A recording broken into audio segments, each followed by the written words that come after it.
l'ONDH a réalisé, comme j'ai dit, plusieurs études dans le cadre de son évaluation du NINDH.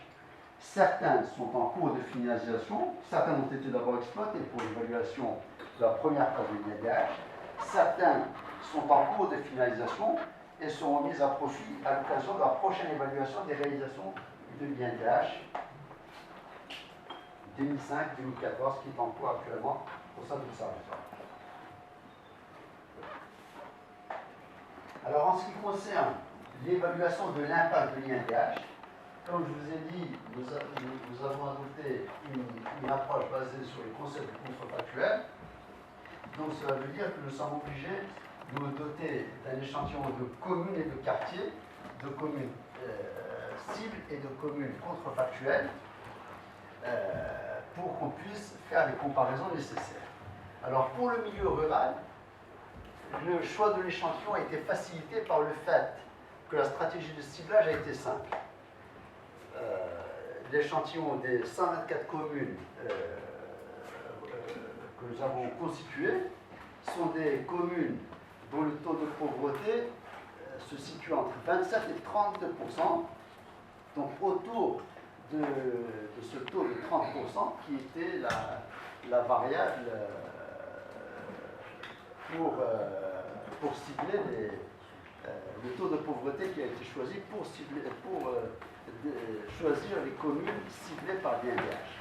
Donc les communes dont le taux de pauvreté, il y a 64 communes dont le taux de pauvreté est supérieur à 30% qui constituent les communes témoins, et 64 autres communes dont le taux de pauvreté est proche de 30%, situé entre 27 et 30%, et qui ressemblent donc aux communes ciblées, mais qui n'ont pas été choisies qui n'ont pas été ciblées par l'INDH. Ce qui a donné lieu, du point de vue statistique, à une situation assez complexe. Et donc, les résultats obtenus en matière d'évaluation de l'impact du NINDH ne sont pas suffisamment robustes. Donc, pour cela, je le signalerai au fur et à mesure de ma présentation. Autre chose, nous sommes actuellement en train de conduire d'autres études.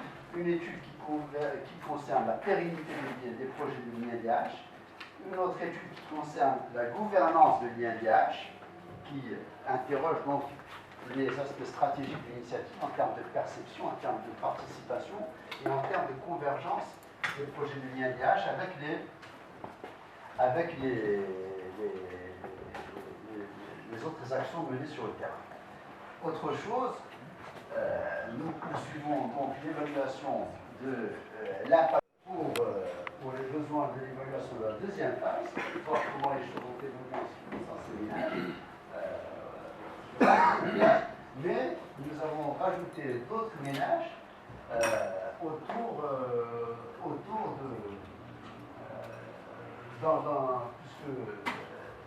puisque nous disposons de communes, d'autres communes dont le taux de pauvreté se situe autour de 14%.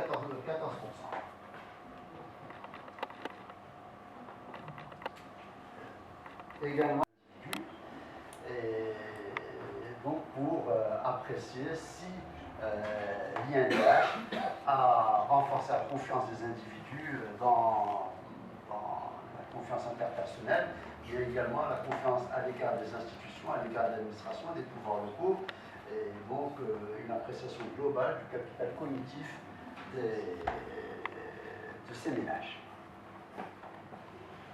Alors, dans l'ensemble, l'analyse des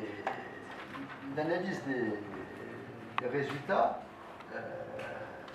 nous montre un bilan technico-financier appréciable, puisque durant la première phase, plus de 22 900 projets ont été réalisés, dont 84% sont... Le schéma qui illustre en 2011, par exemple, au niveau de FES, les acteurs qui sont impliqués et le pourcentage d'implication de chaque acteur.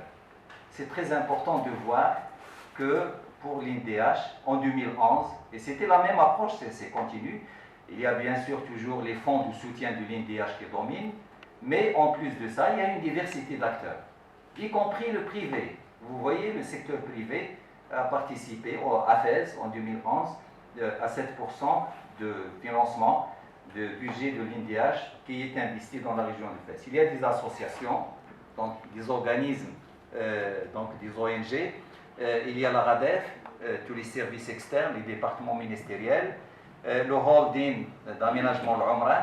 Vous voyez donc, c'est quelque chose qui est nouveau et qui implique une diversité d'acteurs.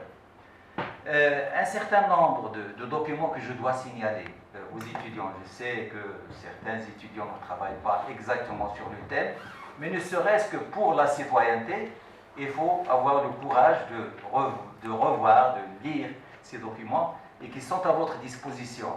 Le rapport du cinquantenaire du développement humain, j'imagine que tout le monde le connaît ici. Oui.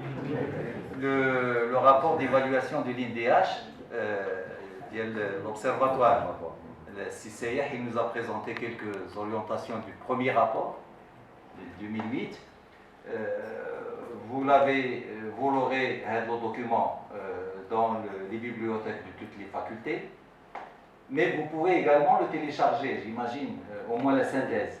La synthèse, on peut la télécharger sur le web, et même le rapport détaillé.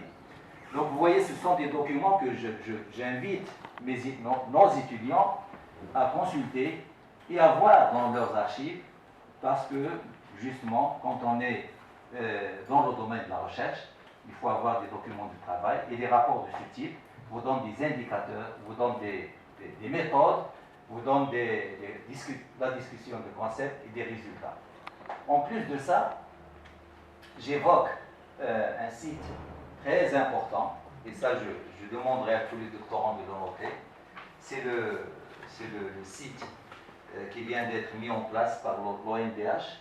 Il s'appelle le Centre virtuel de la documentation sur le développement humain. C'est un site très riche dans le développement humain, où vous allez trouver ça. L'email via le site. Je vous invite à rentrer dans le portail de l'observatoire. Il s'appelle Al-Basharia, www.albasharia.ma, ONDH, où vous allez trouver un certain nombre de documents très riches, d'aspects méthodologiques, mais aussi d'aspects, si vous voulez, présentation d'analyse, présentation de résultats, comme vous voyez, donc l'INDH, manuel des procédures. C'est important pour vous. Manuel des procédures, rapport du développement humain, synthèse, conclusion, recommandation, etc. Études sur la sauvegarde sociale, et toute la liste. J'ai pris juste quelques exemples pour vous motiver, en sortant de cette salle, à aller consulter le site. Et je vous informe qu'on peut télécharger, tout le monde le connaît, il est publié en 2009 par le commissariat au plan. C'est les objectifs. L'évaluation, en fait, c'est un rapport d'évaluation des objectifs du millénaire pour le développement humain, pour voir d'abord quels sont ces objectifs. Ils sont énumérés et puis ils sont traités au cas par cas, à commencer par la nécessité de réduire la pauvreté et la faim. Le deuxième objectif, assurer l'éducation primaire pour tous. Le troisième, c'est promouvoir l'égalité des sexes. Le quatrième objectif, c'est réduire la mortalité, etc. Pour ne pas, donc, vous allez rentrer sur le site du Haut Commissariat au Plan et télécharger le rapport, vous l'aurez avec les détails. Ce qui est important, M. Seyh vous a donné des indicateurs précis sur l'évolution positive qu'a connue notre pays en mettant en place l'INDH. Il est confirmé effectivement, cette conclusion est confirmée dans d'autres rapports, y compris celui du commissariat au plan, qui vous montre pour certains indicateurs, vous voyez la situation du Maroc, vous voyez 1994, en termes d'accès à l'électricité, au branchement, c'était catastrophique. Vous voyez que pour le monde rural, ce qui est en rouge, il y avait moins de 20% qui étaient branchés sur le réseau national. Et vous voyez en 2009 le résultat qui est parlant, que ce soit au milieu urbain ou au milieu rural, on s'approche carrément de 90 à 100%. Bien sûr, il n'y a que, pas uniquement l'INDH, c'est une politique d'ensemble qui est mise par C'est quoi le développement humain? Parce que, comme vous le constatez, il touche à tous les secteurs. Éducation, santé, emploi, chômage, social, fécondité, l'implication, l'égalité des sexes. Le développement humain, c'est très large. Et quand c'est très large, eh bien, ça pose un grand problème en termes d'analyse, en termes de méthodologie. C'est à nous, les chercheurs, les spécialistes, de développer ce que nos collègues de l'ONDH appellent la boîte à outils. Je l'ai bien apprise par cœur depuis 2009. On nous demande de présenter la boîte à outils. Le mécanicien,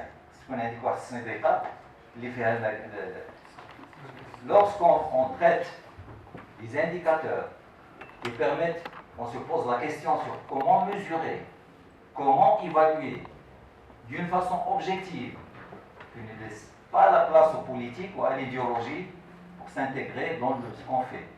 À ce moment-là, eh ben, il faut qu'on produise des outils, des méthodologies qui nous permettent justement de tirer des conclusions tout à fait objectives. Eh bien, chacun parmi nous, dans son domaine, doit faire l'effort donc de présenter la méthodologie et comment il travaille. Parce que c'est les indicateurs, et vous le savez, je vous informe, pour ceux qui n'ont pas cette information, qu'il y a des conflits scientifiques en termes de définition de qu'est-ce que c'est la pauvreté. Parce que il est en milieu rural,